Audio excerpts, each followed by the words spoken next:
नमस्कार, मैं युधिष्ठिर उपाध्याय। नेपाल में लगातार हालात बिगड़ते जा रहे हैं। इंस्टाग्राम, फेसबुक, यूट्यूब समेत 26 सोशल मीडिया साइट्स को बैन को लेकर शुरू हुआ प्रदर्शन अब इतना हिंसक हो चुका है कि 20 से ज्यादा लोगों की मौत हो चुकी है और सैकड़ों लोग घायल हो चुके हैं। हजारों की संख्या में सड़कों पर उतरी प्रदर्शनकारियों की भीड़ जमकर तोड़फोड़ और आगजनी कर रही है।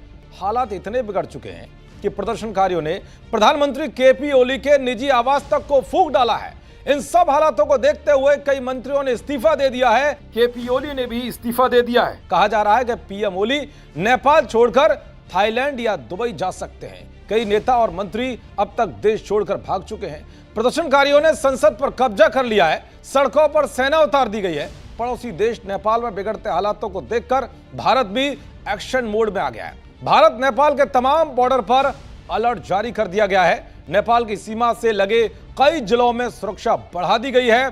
खुफिया एजेंसियों को सतर्क निगरानी बनाए रखने के निर्देश दिए गए। ड्रोन से निगरानी की जा रही है और सीमा से लगे सभी थानों पर अतिरिक्त बल तैनात किए गए। बहराइच में एसएसबी ने गश्त बढ़ा दी है और हाईवे, गांव के रास्ते और जंगलों के रूट पर कड़ी जांच शुरू कर दी है जो भारत और नेपाल को जोड़ते हैं। महाराजगंज की सीमा पर भी पुलिस और एसएसबी की संयुक्त गश्त के साथ सुरक्षा कड़ी कर दी गई है। बस स्टैंड और नेपाल से लौट रहे यात्रियों की विशेष जांच हो रही है, जबकि डॉग स्क्वाड ने सार्वजनिक स्थानों का निरीक्षण किया है। उधर नेपाल से सटे बिहार के 7 जिलों के बॉर्डर सील कर दिए गए हैं। ऐसा इसलिए भी किया जा रहा है क्योंकि नेपाल में हालात और बिगड़े तो फिर भारत से नेपाल के लिए खाने पीने की चीजों की स्मगलिंग होना शुरू हो सकती है। कुल मिलाकर भारत हर तरह से अलर्ट मोड में है। किसी भी तरह की कोई ऐसी हरकत ना हो जिससे कि देश की सुरक्षा व्यवस्था खतरे में पड़े।